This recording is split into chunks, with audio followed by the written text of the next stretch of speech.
But in having a different tone, which lots of our viewers might think, great, I'd like people to be constructive, can you actually get hard though? Will you be tough enough? And if we look at a practical example, when Rachel Reeves announced her review of public finances back in July, she cut entirely those proposals on social care that the Conservatives had, and I know how much you care about social care. Labour dropped it, and there's barely been a peep from your party. Surely if it had been a Tory government that would have dropped plans, you'd be absolutely going after them hammer and tongs.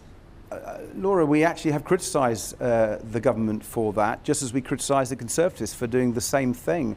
And what we've said is that in the October the 30th budget, we need to see a budget for the NHS and for care.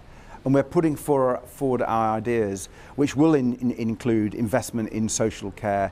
It's absolutely essential. You know, they talk about reform, and I think they're right to, but we've got to get the right type of reform.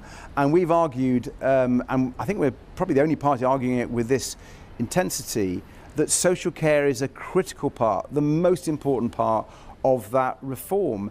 I don't believe you can sort out some of the problems in our hospitals where people can't get discharged, where people keep going back, and there's a revolving door, unless you sort out social care. And that means, you know, better care homes, more care staff, better domiciliary care services, paying care workers more. As you know, we set that out in our election campaign, and we're going to be banging the drum for care and carers and social care, because we think that's the only way you can save our NHS.